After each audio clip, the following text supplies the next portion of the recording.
Sahabat-sahabat yang terkasih, jumpa lagi dalam permenungan pada hari ini, Jumat tanggal 25 September 2020, pekan biasa yang ke-25. Siapakah aku ini? Tanya Yesus. Siapakah aku ini menurut kamu? Petrus segera menjawab, engkau adalah Mesias, anak Allah. Atau engkau adalah penyelamat, sang juru selamat yang datang dari Allah. Jawaban Petrus ini sangatlah tepat, bahwa Yesus adalah sungguh-sungguh yang datang dari Allah, yang akan menyelamatkan dunia, menyelamatkan kita semua. Pertanyaan Yesus semacam ini mendesak para murid untuk selalu ada bersamanya, tetapi juga lebih dari itu untuk mengenal Yesus lebih dalam. Sama halnya dengan kita. Jika kita dikenal secara pribadi, kita akan bersuka cita, akan merasa senang. Orang lain mengenal kita bukan atas dasar kata orang atau isu-isu yang berada di luar, tapi mereka mengenal kita benar-benar secara pribadi, apa adanya kita. Tentu Yesus bukan memperkenalkan dirinya atau membuat dirinya dikenal oleh para murid untuk sekedar rasa bahagia atau mendapatkan kesenangan di sana. Akan tetapi Yesus juga mau mengajak para murid yang mengenalnya lebih baik, lebih dalam, untuk juga dapat menerima realita bahwa Mesias yang satu ini, Yesus sendiri, adalah seorang Mesias yang akan memanggul salib, yang akan menderita, tetapi juga di balik itu akan membawa kebahagiaan, sukacita, keselamatan bagi banyak orang. Sahabat-sahabat terkasih, pasti Anda sudah sering mendengar suatu ungkapan bahwa bersusah-susah dahulu, bersenang-senang kemudian. Bahwa dalam hidup kita akan selalu ada dua sisi ini. Ada sisi di mana kita ditantang, di mana kita mengalami kesulitan, tetapi juga ada sisi lain di mana kita mengalami sukacita, kebahagiaan, dan juga kegembiraan. Dalam hidup kita, tiada kebahagiaan atau suatu kesuksesan dapat digapai serta-merta tanpa adanya tantangan, tanpa adanya rintangan, tanpa adanya mungkin juga kejatuhan-kejatuhan. Dalam bacaan hari ini, khususnya dalam bacaan pertama, disinggung di sana, disebutkan di sana bahwa dalam hidup kita manusia selalu ada dua pertentangan ini. Tetapi juga kenyataan yang tak dapat dilepaskan satu dengan lainnya. Dan Yesus sendiri kepada para muridnya juga menegaskan dan mengajak mereka supaya dapat menerima sisi kehidupan ini. Yang satu ditantang, menderita, mengalami kesusahan, tapi di sisi lain juga mengalami kemenangan, ada sukacita, dan juga ada kegembiraan yang besar.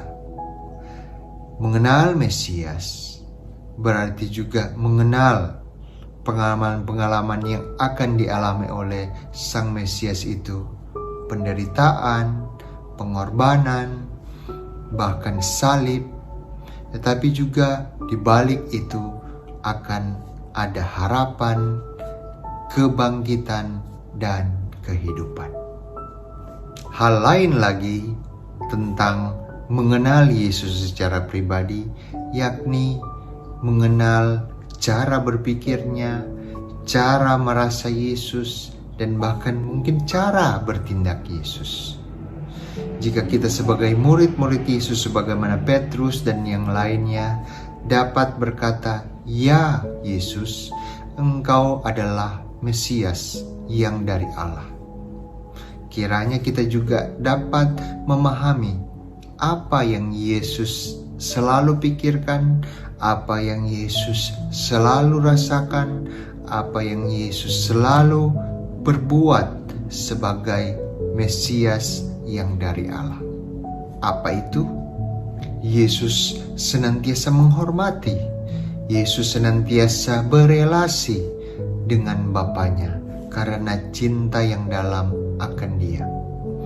Sama halnya dengan Yesus senantiasa berkomunikasi, berelasi, dan mencintai saudara-saudaranya, umat pilihan Allah sendiri.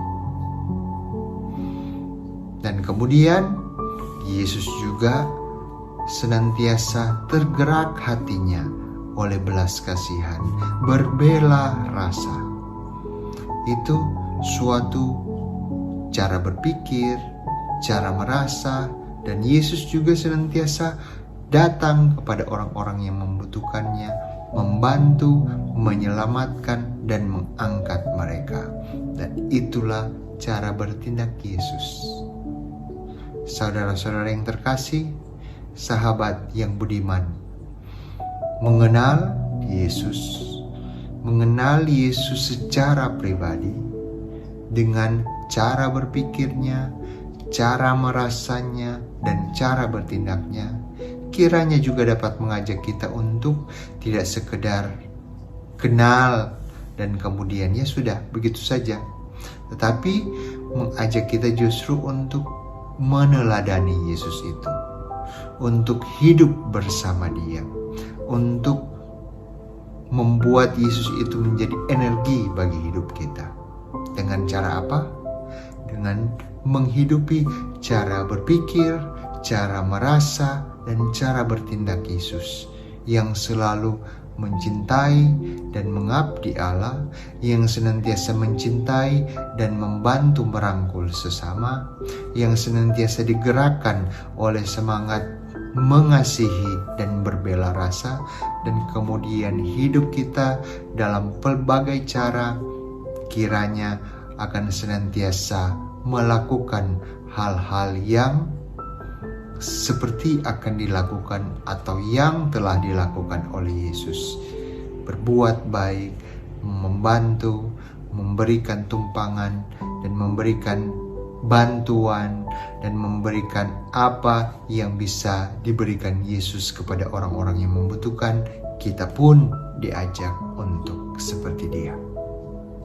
Saudara-saudari terkasih, semoga renungan hari ini, bacaan hari ini yang kita renungkan bersama membuat kita hidup di dalam Yesus karena pengenalan yang lebih dalam akan Dia. Dan kiranya Tuhan menyertai Anda dan keluarga-keluarga Anda dalam nama Bapa dan Putra dan Roh Kudus.